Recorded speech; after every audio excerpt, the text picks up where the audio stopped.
Hey guys, how y'all doing? I'm here to give you guys a recap on the new chapter of One Piece, which is on chapter 920. Now, I'm pretty sure you guys might be surprised to see a chapter recap like this very early.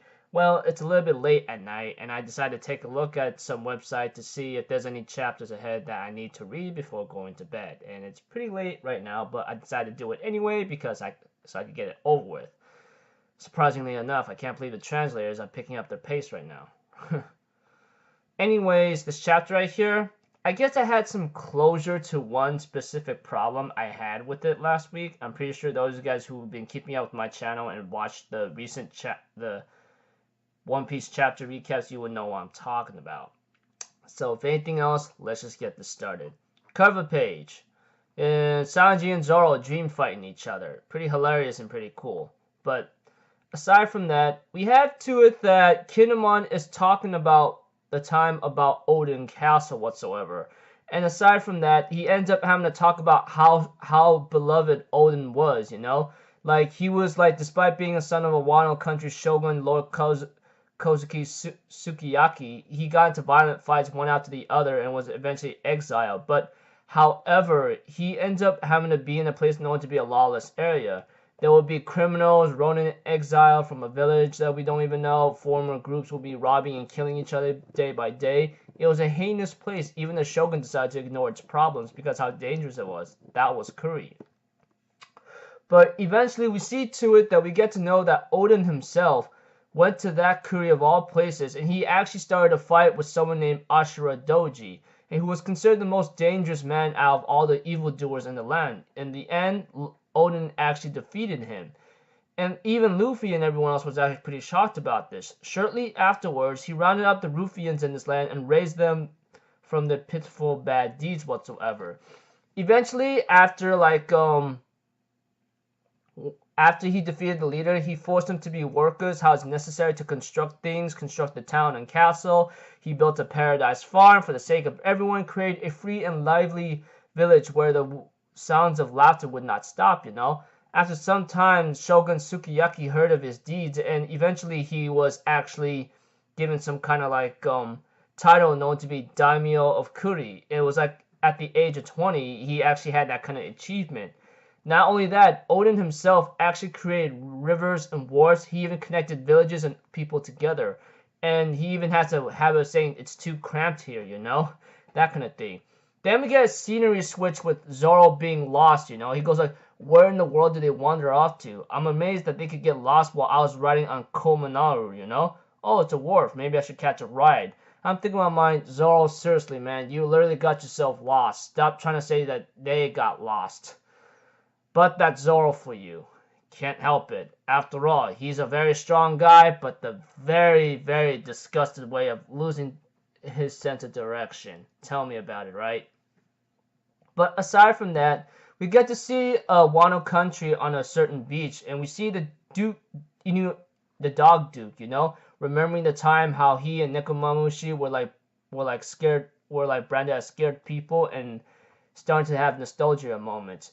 And not only that, you know what's another thing too is we get a scenery switch with Kinemon talking about Odin, you know. Even Roger was captivated by the samurai of the Wano country.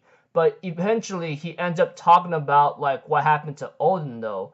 And Kinemon explains like our beloved Odin was taken to the flower capital and executed as a criminal. Even Luffy was really upset about this because a guy like him who did so much good for the country, why would he get executed as a criminal? And we see to it that Kinemon explained that it happened 20 years ago, you know? And even so, it was actually in our eyes it happened like a few months ago, etc. The brave warrior Kosuke Odin's final moments was execution. He closed his eyes, doesn't want to even imagine it, etc. So we see to it that Sanji goes like, it's pretty impressive that you guys managed to escape though.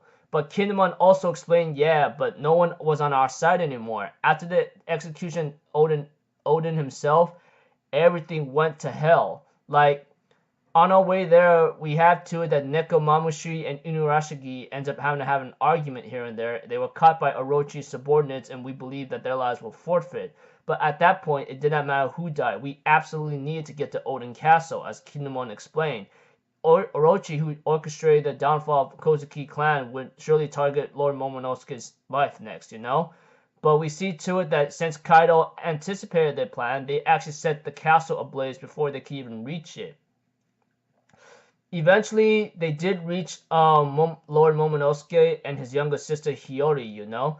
Not to mention, like, their mother known to be Lady Toki. So it looks like to me Momonosuke actually had a younger sister, to my shock, and I'm pretty sure since she's not really here or something bad might have happened to her, but I don't know about that.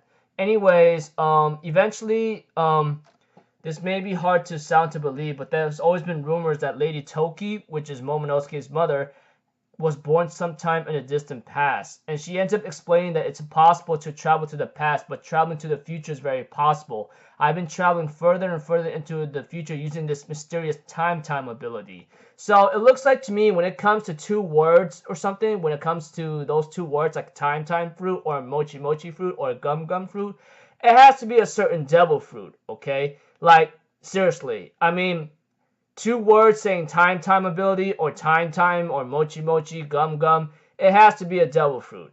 I hope so, because in order to have the ability to go into the future, that's pretty crazy. But aside from that, we see to it that that Raizo, Kinemon, Kanjuro, along with like some other guy, which I forgot, which I don't even remember, etc., decides to go on this path to go into the future. If traveling to the future is very possible, we will definitely fulfill Odin's wishes and take down Orochi and Kaido and open this country's borders. And therefore, Toki decides to use her ability in leaving Momonosuke in her care, and she disappeared. While everyone else finally appeared into some kind of place of the future, we see to it that there's a gravestones about Lady Toki's abilities were actually true. Not to mention, they landed right in Wano country, even Kinemon says. It was like 20 years after that incident.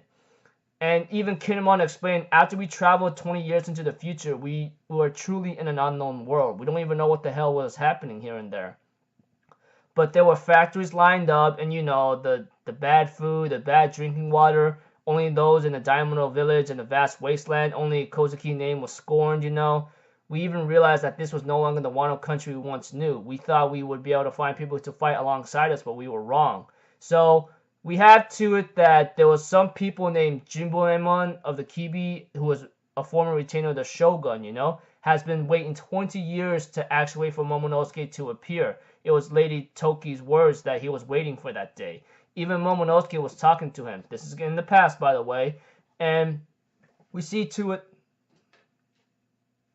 Sorry, you had to see that. And we see to it that eventually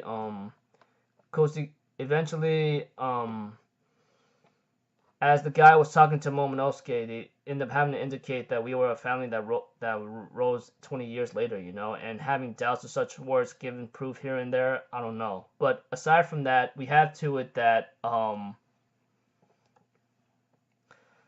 that these people were waiting for Momonosuke to appear. Like, if you will lead the fight against Orochi, we will fight by your side, you know? Nothing more. Therefore, Kinemon says, like, okay, it's kind of unbelievable but that we passed into 20 years into the future, but we will do what we can at most. So Kinemon ends up planning out his way of taking back Wano country and open its borders to everyone else, you know? And we have to it that Kinemon has Kiku, the one to gather intel on the enemies, and we will set out allies to recruit. But unfortunately, leaving the country was like a crime, and they began to pursue us. So I guess one of the laws, you can't just leave Wano country right off the bat, so that sucks. But aside from that, this is what happened. When they took a separation somewhere else, we see to it that Raizo got separated and met on Zou. As for Kanjuro himself, he ends up having to be left on Dressrosa because they were being chased by Doflamingo, you know, and Momonosuke having to be on board some kind of like mysterious ship. Not to mention what got them to a certain part of the land is on where Caesar the Clown was at, one of Kaido's Pawns, the one that makes us smiles, you know, which he's no longer affiliated with, I'm pretty sure of.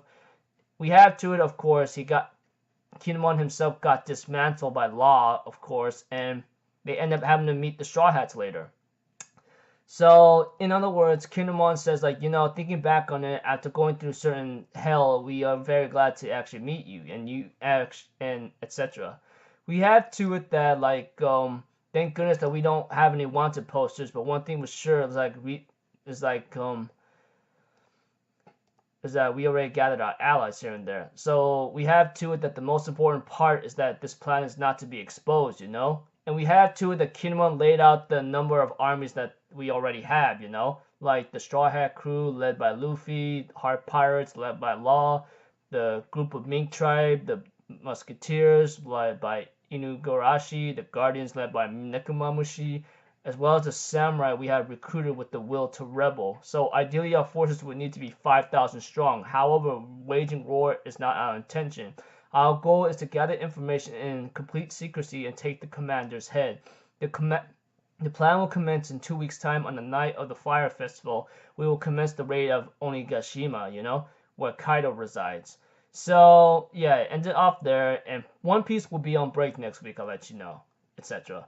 Sorry for having to, like, let you see me, like, put my head to the side because someone kind of disturbed me a bit.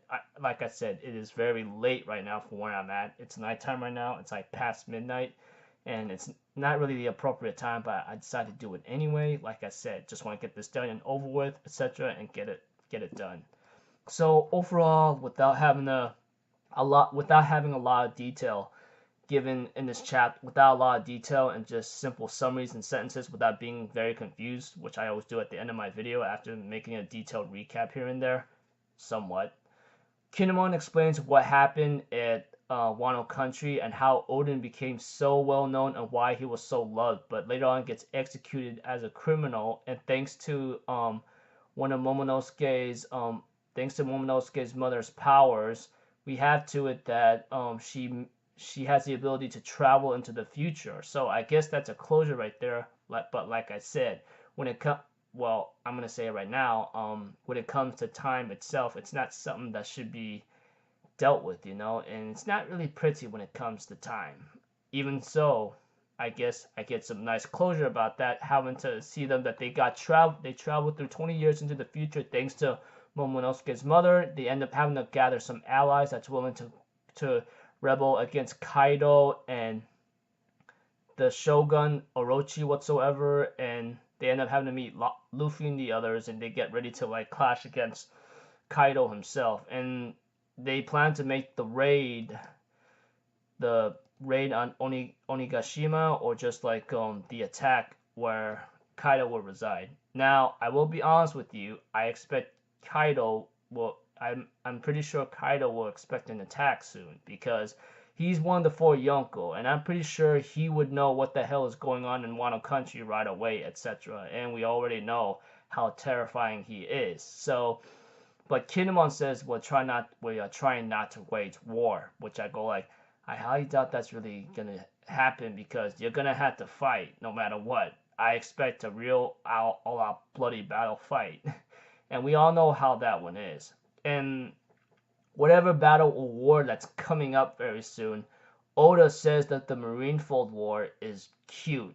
Let's get a reminder of that, okay? So I expect things to get a little tense. Next week, One Piece will be on next chapter, or next week, One Piece will be on break. That's fine. Oda, take your rest as much as you need it, man.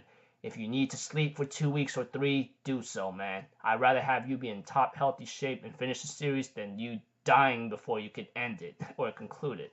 So until then, I will see you guys in my next video. So I'm Alpha Zero, people. Have a good day, and I'll see you guys next time, right? Peace out. Bye bye. Choo choo.